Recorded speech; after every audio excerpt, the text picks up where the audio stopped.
గంగా మైదానాలు.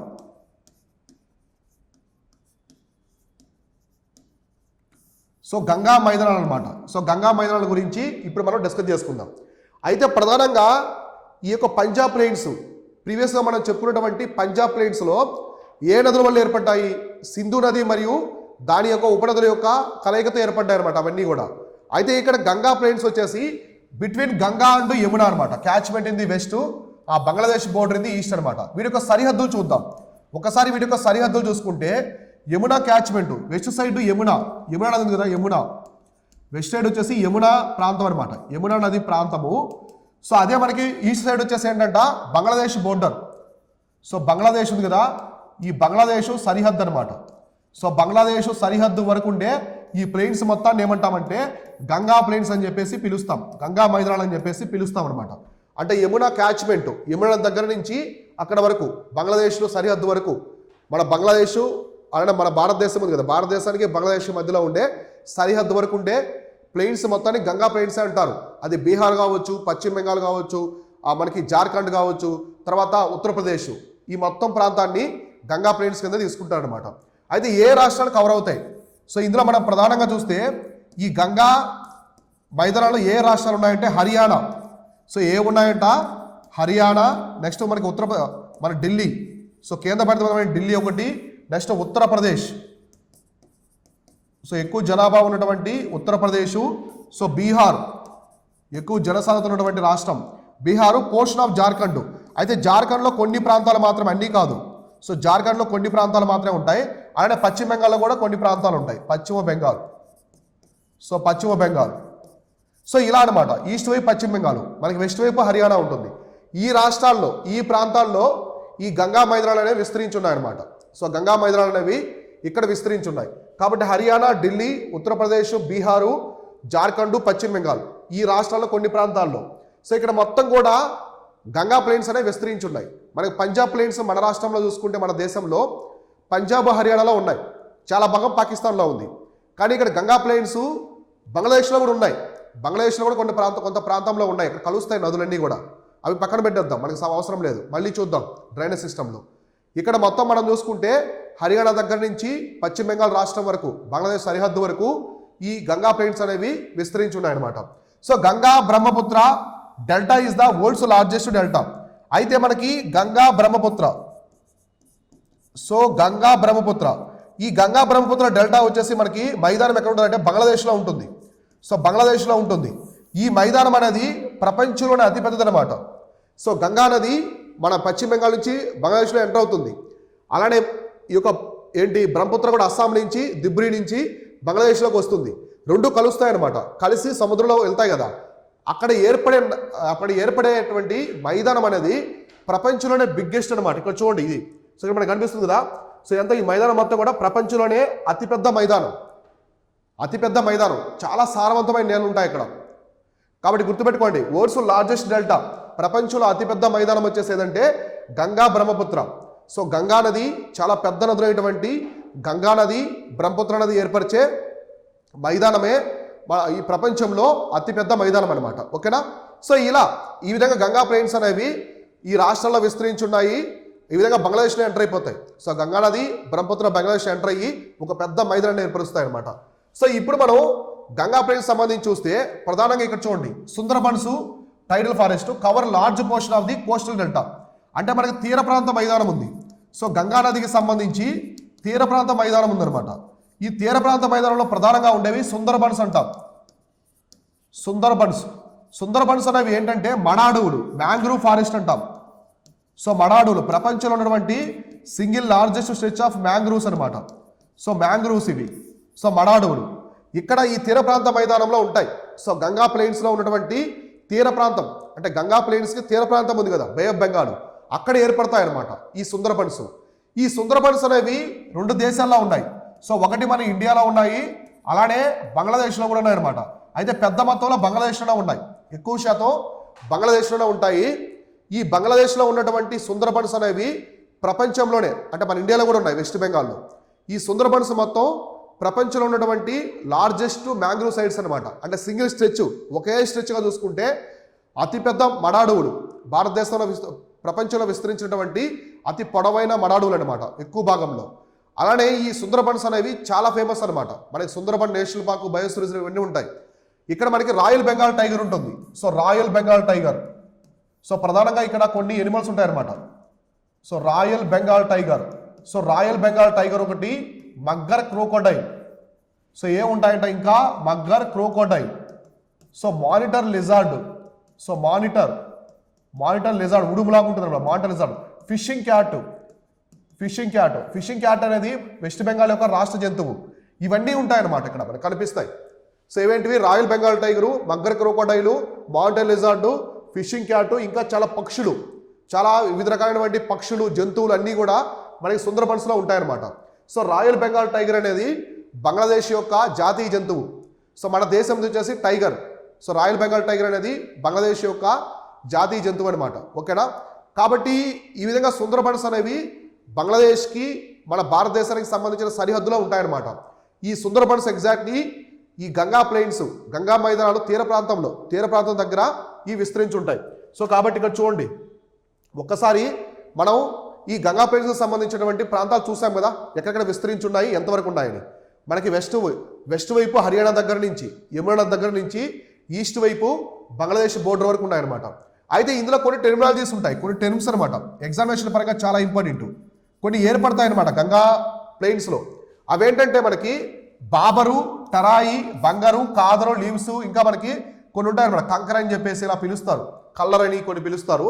అవేంటో ఒక్కొక్క అంశం చూద్దాం. ఫస్ట్ మనం బంగారు గురించి చూద్దాం. బాబర్.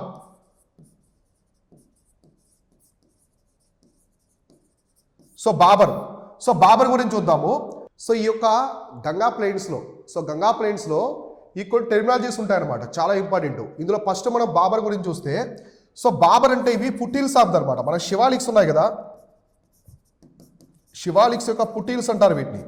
ఈ పుట్టిల్స్ దగ్గర ఏర్పడతాయి అన్నమాట ఇవి బౌల్డర్స్, క్లే అంటే మట్టి, బంకమట్టి, మనకి అలువేల్ సాయిల్స్ కావచ్చు, తర్వాత రాళ్ళు, వీటన్నిటితో ఏర్పడతాయి అనమాట. ఇవి ఎక్కువగా వాటర్ని స్టోర్ చేసుకోలేవు, రిటైన్ చేసుకోలేవు అనమాట. ఇవి కూడా అంటే మట్టిలాగా ఏర్పడతాయి కాబట్టి రాళ్ళు ఇవన్నీ ఎక్కువ ఉంటాయి వాటిల్లో. వాటిని ఏమంటారంటే బాబర్ అంటారు. సో బాబర్ అంటారు. మనకి మ్యాప్లో చూడండి, ఇక్కడ చూడండి ఈ బాబర్ అన్నారు కదా, ఇక్కడ చూస్తే మీకు అర్థమవుతుంది. ఇవన్నమాట బాబర్. బోల్డర్స్ ఎక్కువ ఉంటాయి. బోల్డర్స్ అంటే స్టోన్స్, రాళ్ళు ఇవన్నీ ఉంటాయి. ఇవి హిమాలయాస్లో కింద పుట్టిల్స్ అనమాట. ఇక్కడ శివాలిక్స్ ఉంటాయి అనమాట. శివాలిక్స్ మనకి హిమాలయాలు ఉంటాయి కదా, హిమాద్రి, హిమాచల్, శివాలిక్స్ ఇక్కడ ఏర్పడతాయి అనమాట. వీటిని ఏమంటారంటే వాటిని వచ్చేసి ప్రధానంగా బాబర్ అని చెప్పేసి పిలుస్తారు. అంటే మట్టితో ఏర్పడతాయి, మట్టి, రాళ్ళు అంతా మిక్స్డ్గా ఉంటాయి. వాటర్ని ఎక్కువ స్టోరేజ్ చేసుకోలేవు. తర్వాత వచ్చేసి టెరాయి. ఇక్కడ మనం చెప్పుకున్నాం టెరాయి అని చెప్పేసి, టెరాయి. సో టెరాయి అనేది ఒక పెద్ద బెల్ట్ అనమాట. టెరాయి బెల్ట్ మనకి ఇండియాకి, నేపాల్కి ఉంటుంది. టెరాయి బెల్ట్ అనేది ఇది దట్టమైనటువంటి అడవులు. సో దట్టమైనటువంటి అడవులు ఈ టెరాయి ప్రాంతంలో ఉంటాయి. దట్టమైన అడవులు మనం ప్రధానంగా చూస్తే ఇక్కడ చూడండి, ఇదంతా కూడా ఈ బెల్ట్ గ్రీన్గా ఉంది కదా, ఇదంతా కూడా టెరాయి బెల్ట్ అనమాట. ఇదంతా కూడా టెరాయి బెల్ట్. సో ఏమంటారంటే దీన్ని టెరాయి. సో టెరాయి బెల్ట్ అంటారు. సో టెరాయి ప్రాంతం. ఈ టెరాయి ప్రాంతం అనేది ఒకటి మన ఇండియా, అలానే నేపాల్ దేశాల్లో ఉందన్నమాట. సో నేపాల్లో ఉంది. చాలా దట్టమైనటువంటి అడవులు ఉంటాయి. మన స్వాతంత్రానికి ముందు, మన దేశానికి 1947 కంటే ముందు 1900s ఆ టైంలో ఈ టెరాయి బెల్ట్ చాలా దట్టమైంది. బ్రిటిష్ వాళ్ళు వచ్చిన తర్వాత అక్కడ చాలా అటవీ సంపదని కొల్లగొట్టారు. అంటే కలపని, చాలా గట్టి కలప ఉన్నటువంటి చెట్లు ఉంటాయి అక్కడ, వృక్షాలు, వాటన్నిటి నరికివేశారు. ఎన్నో జంతువులు ఈ టెరాయి బెల్ట్లో ఎక్కువగా పుళ్ళు ఉంటాయన్నమాట. టైగర్స్ చాలా పెద్ద మొత్తంలో ఉండేది అప్పట్లో. 20,000 30,000 టైగర్స్ ఉండేది మన స్వాతంత్రం రాకముందు 1900s ఆ టైంలో. అయితే బ్రిటిష్ వాళ్ళు వచ్చిన తర్వాత వాటిని హంట్ చేశారు, వేటాడారు. వినోదానికి టైగర్ హంట్ చేసేవాళ్ళు, పుళ్ళు చంపేవాళ్ళు అనమాట. సో పులులను చంపితే వాళ్ళు చాలా ధైర్యవంతులనే ఒక బిరుదు ఉంటుంది. సో ఇట్లా అనమాట. కాబట్టి టెరాయి బెల్ట్ మనకి స్వాతంత్రం వచ్చే సమయానికి చాలా వరకు ధ్వంసమైపోయింది. ఇప్పటికి కూడా చాలా దట్టంగా ఉంటుంది. మనకి తెలిసినటువంటి ఎన్నో నేషనల్ పార్కులు, దోద్వా నేషనల్ పార్కులు, పిలిభిట్, ఇవన్నీ అక్కడే ఉంటాయి. దోద్వా నేషనల్ పార్క్ చాలా ఫేమస్. సో ఇక్కడ ఈ టెరాయి బెల్ట్లోనే మనకి దోద్వా నేషనల్ పార్క్ ఉంటుంది. సో ఈ దోద్వా నేషనల్ పార్క్ అని ఎక్కడ ఉందంటే యూపీలో ఉంటుంది, ఉత్తరప్రదేశ్లోని దోద్వా నేషనల్ పార్కు. మనకి అస్సాం ప్రాంతం కాకుండా రైనోసరస్ అనమాట. రైనోసరస్ అంటే ఖడ్గమృగాలు కనిపించే ఉత్తర భారతదేశంలో నేషనల్ పార్క్ వచ్చి దోద్వా నేషనల్ పార్కు. ఇక్కడ మనకి ఖడ్గమృగాలు కనిపిస్తాయి. నేపాల్కి దగ్గరగా ఉంటుంది. అలానే ఈ యొక్క టైగర్స్ కూడా ఎక్కువ ఉంటాయి దోద్వా నేషనల్ పార్క్లో. బ్లాక్ బక్ అంటే కృష్ణ జింకలు కూడా ఎక్కువ ఉంటాయి అన్నమాట. కాబట్టి టెరాయి బెల్ట్ అనేది జస్ట్ బాబర్ ప్రాంతానికి పక్కనే ఏర్పడుతుంది అనమాట. ఇది ఇండియా నేపాల్లో ఉంటుంది ఫారెస్ట్. మనం ఫారెస్ట్ గురించి చెప్పుకునేటప్పుడు ప్రత్యేకంగా టెరాయ్ బెల్ట్ గురించి కూడా చెప్పుకుందాం, ఓకేనా. నెక్స్ట్ వచ్చేసి బాబర్ ఖాదర్ అనమాట. ఇక్కడ చూడండి బంగర్ ఖాదర్. బాబర్ కంప్లీట్ అయిపోయింది, ఇప్పుడు బంగర్ ఖాదర్ అనమాట. ఇది బంగర్, ఇది వచ్చేసి ఖాదర్. అర్థమైందా? ఈ బంగర్ ఖాదర్ అంటే ఏం లేదు, చాలా సింపుల్. సో ఏంటంట బంగర్ ఖాదర్. ఆల్రెడీ మనం టెరాయ్ గురించి చూసాం కదా. సో టెరాయ్ అనేది పెద్ద బెల్ట్ అనమాట. ఇది ఇప్పుడు ఏంటి, ఇది బంగర్ అనమాట. ఏంటి బంగర్ అంటే ఏంటి? సో బంగర్ ఒకటి, ఇంకోటి వచ్చేసి ఖాదర్. సో బంగర్ అంటే పాత ఒండ్రు మృతికలు.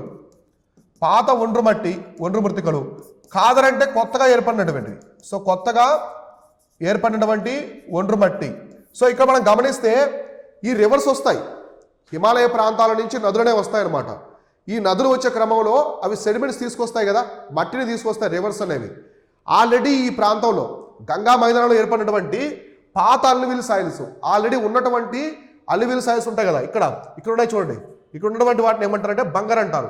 కొత్తగా ఏర్పడ్డాయి చూడండి, ఇక్కడ ఇది రివరు, ఇక్కడ కొత్తగా ఏర్పడ్డాయి కదా, ఈ కొత్తగా ఏర్పడినటువంటి వాటిని ఖాదర్ అంటారు. కాబట్టి పాతగా ఉన్నటువంటి అల్లువిల్ సాయిల్స్ ఏర్పడినటువంటి ఒండ్రు మృతికలను అక్కడ పాతగా ఏర్పడినటువంటి మైదానంలో ఏర్పడిన అల్లువిల్ సాయిల్స్ని ఏమంటారు? బంగర్ అంటారు. కొత్తగా ఏర్పడినట్టుని ఖాదర్ అని చెప్పేసి పిలుస్తారనమాట. ఇది డిఫరెన్స్. అర్థమైందా? ఖాదరు అలానే బంగర్ అంటే ఏంటి? సో బాబర్ అంటే బౌల్డర్స్ అనమాట, బంకమట్టి వాటితో ఏర్పడేది. సో టెరాయ్ అంటే అటవీ ప్రాంతాలు. నెక్స్ట్ మనకి బంగర్ అంటే పాత అల్లువిల్ సాయిల్స్ అనమాట. ఖాదర్ అంటే కొత్తగా ఏర్పడినటువంటి అల్లువిల్ సాయిల్స్. ఇవన్నీ కూడా లక్షణాలు ఈ గంగా ప్లెయిన్స్లో మనకి ఇవన్నీ కనిపిస్తాయి అనమాట. సో గంగా ప్లెయిన్స్లో ఇవన్నీ కూడా మనకి ప్రధానంగా కనిపిస్తాయి. అయితే ఇవి కాకుండా మళ్ళీ మనకి కొన్ని ఉన్నాయన్నమాట. అవేంటంటే లీవీస్ అనమాట. లీవీస్ అంటే ఏంటంటే కొన్ని చిన్న చిన్న లేక్స్లా ఫామ్ అవుతాయి అనమాట. రివర్ దగ్గర కొన్ని చిన్న చిన్న లేక్స్లా ఫామ్ అవుతాయి. ఇవి సహజంగా ఏర్పడవచ్చు, లేదా మనకి మ్యాన్మేడ్ కూడా ఉంటాయి అనమాట. మ్యాన్మేడ్ కూడా ఏర్పరుస్తారు, ఇవి ఏర్పడతాయి. సో ఇవే కాకుండా మనకి ఇంకా చాలా ఉంటాయి. పెద్ద ఫ్లడ్ ప్లెయిన్ అనమాట, వరదలు వచ్చే ప్రాంతం ఉంటుంది కదా, సో అవి ఉంటాయి. మనకి ఇంకా కొన్ని టెర్మినాలజీ చోస్ అనమాట. చోస్ అంటారు. చోస్ అంటే ఇవి కొన్ని స్ట్రీమ్స్ ఎరోడెడ్ అనమాట. ఎరోడెడ్ స్ట్రీమ్స్ అంటే మనకి శివాలిక్స్ దగ్గర నదులు వస్తూ ఉంటాయి కదా, నదులు వచ్చినప్పుడు మైదానం ఏర్పడుతుంది. దాన్ని కొన్ని చిన్న చిన్న సీజనల్ స్ట్రీమ్స్ అంటే వర్షాకాలంలో వస్తాయి, కొన్ని ప్రవాహాలు ఏరుల్లా వస్తాయి. అవి వచ్చి ఆ మైదానాన్ని మొత్తాన్ని కూడా చెడగొట్టేస్తాయి అనమాట. వాటిని చోస్ అని చెప్పేసి పిలుస్తారు.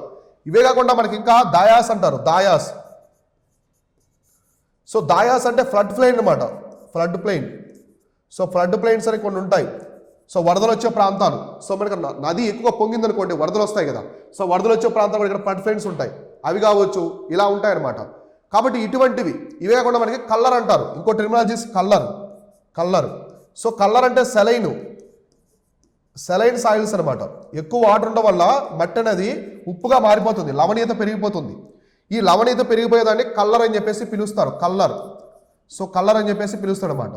కాబట్టి ఇవన్నీ కూడా గంగా మైదాన ప్రాంతంలో ఉండే టెర్మినాలజీస్ ఎగ్జామినేషన్లు అడుగుతారు కాబట్టి ఇవన్నీ చాలా జాగ్రత్తగా గుర్తుపెట్టుకోండి. బాబర్ అంటే ఏంటి, బంగర్ అంటే ఏంటి, ఖాదర్ అంటే ఏంటి, దాయాస్ అంటే ఏంటి, సో ఇట్లా అనమాట. దాయాస్ అంటే ఏంటి, నెక్స్ట్ కల్లర్ అంటే ఏంటి, ఈ టెర్మినాలజీస్. టెరాయ్ అంటే ఒక పెద్ద ఫారెస్ట్ రీజన్ అనమాట. చిత్తరనేళ్ళు ఎక్కువ ఉంటాయి అక్కడ, వెట్లాండ్స్ లాగా మన చిత్తరనేళ్ళు ఉంటాయి. చాలా సారవంతమైనటువంటి అటవీ ప్రాంతాలు అవి. అక్కడ పంటలు పండవు, దట్టమైన అడవి అదంతా కూడా. సో ఎన్నో జంతువులకి, పక్షు జాతులకి అది హోమ్లాగా ఉంటుంది. నేపాల్ ఇండియా బోర్డులో ఉంటాయన్నమాట. మనకి ఉత్తరప్రదేశ్ ఆ బీహార్ రీజన్లో ఉంటాయి. నేపాల్కి ఇండియాకి మధ్యలో ఉంటాయన్నమాట టెరాయ్ బెల్ట్, ఓకేనా. సో ఇంతవరకు క్లియర్ కదా. ఇలా అనమాట ఇవన్నీ కూడా గంగా మైదాన ప్రాంతాల్లో ఉండేవి. అయితే గంగా మైదాన ప్రాంతాలు మనకి ఆల్మోస్ట్ 7.8 lakh అనమాట స్క్వేర్ కిలోమీటర్స్లో ఉన్నాయి. 7.8 లక్షల చదరపు కిలోమీటర్లో విస్తరించి ఉన్నాయన్నమాట ఈ గంగా ప్లెయిన్స్ అనేవి. చాలా పెద్దవి గంగా ప్లెయిన్స్ అనేవి. మళ్ళీ వీటిని కూడా భాగాలుగా డివైడ్ చేశారు. గంగా ప్లెయిన్స్ని కూడా మళ్ళీ భాగాలుగా డివైడ్ చేశారు, చిన్న చిన్న ప్రాంతాలుగా డివైడ్ చేశారు. ఇక్కడ చాలా పంటలు పండుతాయి. గోధుమ, చెరకు, వరి, మనకి మస్టర్డ్, సన్ఫ్లవరు, చాలా పెద్ద మొత్తంలో పంటలన్నీ పండుతాయి. కాటన్, ఇవన్నీ కూడా జూటు కావచ్చు, జూటు అంటే జనపనార, ఇవన్నీ పండుతాయి అన్నమాట. మనకి ఉత్తరప్రదేశ్ చూడండి, largest producer of the sugar cane అనమాట. చెరకును ఎక్కువగా పండించేది ఉత్తరప్రదేశే, గోధుమలు ఎక్కువగా పండించేది ఉత్తరప్రదేశే, మస్టర్డు, ఇంకా చాలా రకాలు, జూటు వెస్ట్ బెంగాల్.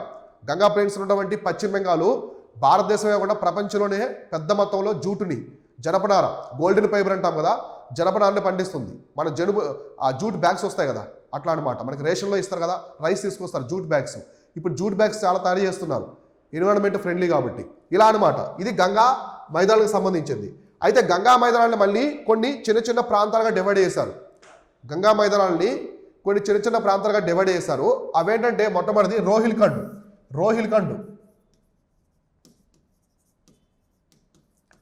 రోహిల్ఖండ్ మైదానం అంటే గంగా మైదానాన్ని, ఇప్పుడు ఇది ఉంది కదా, సో ఈ గంగా మైదానాన్ని, ఇది గంగా ప్లెయిన్స్ అనుకుంటే దీన్ని భాగాలుగా డివైడ్ చేస్తారు అనమాట. భాగాలుగా డివైడ్ చేశారు. అందులో మొదటిది రోహిల్ఖండ్ అనమాట. So upper Ganga alluvial plain. So Rohilkhand is the low lying alluvial region in the north western UP అనమాట. ఈ రోహిల్ఖండ్ రీజన్ అనేది మనకి ఇక్కడ ఉంటుంది. సో ఈ ప్రాంతంలో ఉంటుంది అనమాట రోహిల్ఖండ్. అంటే ఇది అప్పర్ గంగా. మనకి గంగా నది వస్తుంది కదా, సో గంగా నది ఇలా వస్తుంది, మనకి గంగా నది ఇలా వస్తుంది కదా. సో ఇలా వచ్చేటప్పుడు ఇక్కడ ఏర్పడతాయి అనమాట అప్పర్ గంగా. అంటే ముందు ఉత్తరప్రదేశ్కే మనకి వాయువ్య దిశలో ఏర్పడతాయి. సో ఇది గంగా ప్లెయిన్స్ అనుకుంటే ఇక్కడ ఉంటాయి అనమాట. సో ఈ ప్రాంతంలో ఈ యొక్క రోహిల్ఖండ్ ప్లెయిన్స్ అనేవి ఉంటాయి, అంటే నార్త్ వెస్ట్ వైపు. సో నార్త్ వెస్ట్ వైపు అప్పర్ గంగా అంటే ఫస్ట్ గంగా నది వచ్చేటప్పుడు మనకి ఇక్కడ ఏర్పడతాయి అనమాట. అర్థమైందా? వాటిని ఏమంటారంటే రోహిల్ఖండ్ మైదానం అంటారు. నెక్స్ట్ అవధ్ ప్లెయిన్ అనమాట. సో అవధ్ మైదానం అంటే డివైడ్ చేశారు ప్రాంతాన్ని బట్టి. ఇది located in the central part of the Uttar Pradesh between Purvanchal hills and Rohilkhand. ఇక్కడ చూడండి, సో మనకి ఇక్కడ అనమాట. సో ఈ ప్రాంతంలో మనకి అవధ్ ప్లెయిన్స్ ఉంటాయి, సో ఇక్కడ అవధ్ ప్లెయిన్స్ ఉంటాయి అనమాట. అంటే రోహిల్ఖండ్కి పక్కనే ఉంటాయి. ఎగ్జాక్ట్గా మనకి ఉత్తరప్రదేశ్లో మిడిల్లో వస్తాయి అనమాట. గంగా నది ఉంది కదా, ఉత్తరప్రదేశ్ రాష్ట్రంలో మిడిల్లో ఉండేదే అవధ్ మైదానం. రేపు ఎగ్జామినేషన్లో అడుగుతారు మిమ్మల్ని, రోహిల్ఖండ్ ప్లెయిన్స్, అవధ్ ప్లెయిన్స్ ఇవన్నీ ఏ ప్లెయిన్స్కి సంబంధించినవి అంటే గంగిటిక్ ప్లెయిన్స్ అనమాట. అంటే గంగా మైదానానికి సంబంధించినవి మీరైతే గుర్తుపెట్టుకోవాలి. తర్వాత వచ్చేసి చూడండి రర్ మైదానం. సో రర్ మైదానం వచ్చేసి reason located between the Chota Nagpur plateau on the west and Ganges river main flow in the constantly in the east అనమాట. సో మనకి ఇక్కడ చూస్తే వెస్ట్ సైడ్ చోటా నాగ్పూర్ ప్లాటూ, ఇక్కడ గంగా నది ఈ ప్రాంతంలో ఏర్పడే ప్రాంతం అనమాట.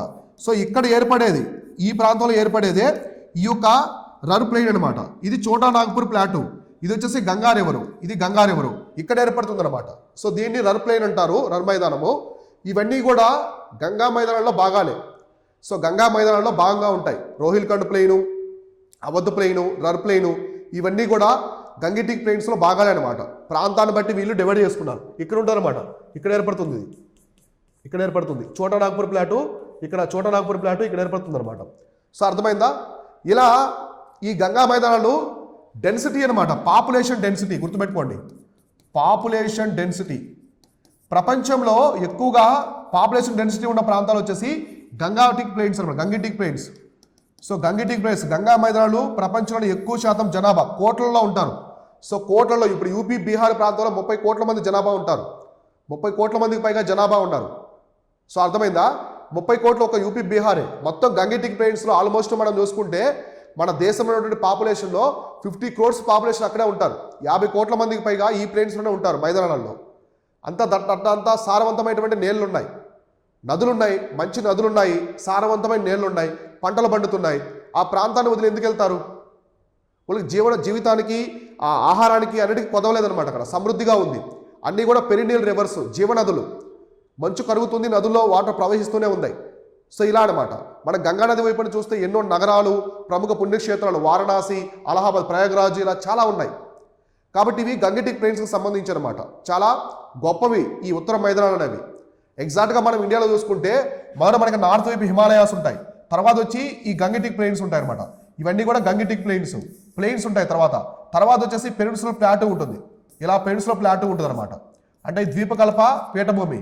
ఇవి నార్థరన్ ప్లెయిన్స్, ఇవి వచ్చేసి హిమాలయాస్ ఇలా ఉంటుంది మన ఇండియా యొక్క టోపోగ్రఫీ. ఆల్రెడీ మనం హిమాలయాస్ గురించి చూసాము, ఇప్పుడు నార్థరన్ ప్లెయిన్స్ గురించి చూసాం. నెక్స్ట్ వచ్చేసి పెనిన్సులర్ ప్లాటూ గురించి కూడా డిస్కస్ చేసుకుందాం. సో అర్థమైంది, ఇవన్నీ కూడా ఈ గంగిటిక్ ప్లెయిన్స్ అనమాట. సో అర్థమైంది కదా? ఇది ఓవరాల్గా నార్థరన్ ప్లెయిన్స్కి సంబంధించింది. ఉత్తర మైదానాలు అంటే మనకి హిమాలయాల తర్వాత ఫిజికల్ డివిజన్స్లో మన భారతదేశంలో ఉన్నటువంటి ప్లెయిన్స్ వచ్చేసి ఇవే అనమాట. ఇవి నార్థరన్ ప్లెయిన్స్, ఉత్తర బృహత్ మైదానాలు లేదా ఉత్తర మైదానాలు అని చెప్పేసి పిలుస్తారు. ఇప్పుడు మనం చెప్పుకున్నటువంటి ఫ్యాక్ట్స్ మొత్తం క్లారిటీగా చూసుకోండి. ఆ డోబ్స్ ఏ నదుల మధ్య ఉన్నాయి, సో తర్వాత గంగిటిక్ ప్లెయిన్స్ ఉన్నటువంటి టెర్మినాలజీస్ కావచ్చు, ఇవన్నీ పోటీ పరీక్షలు ఎక్కువగా అడుగుతూ ఉంటారు. సో నెక్స్ట్ మనం ఫిజికల్ డివిజన్స్ ఆఫ్ ఇండియాలో భాగంగా పెనిన్సులర్ ప్లాటూ అనమాట, అంటే ద్వీపకల్ప పీఠభూమి ఏముందో దానికి సంబంధించిన ఫీచర్స్ అవన్నీ క్లారిటీగా డిస్కస్ చేసుకుందాం. Thank you all.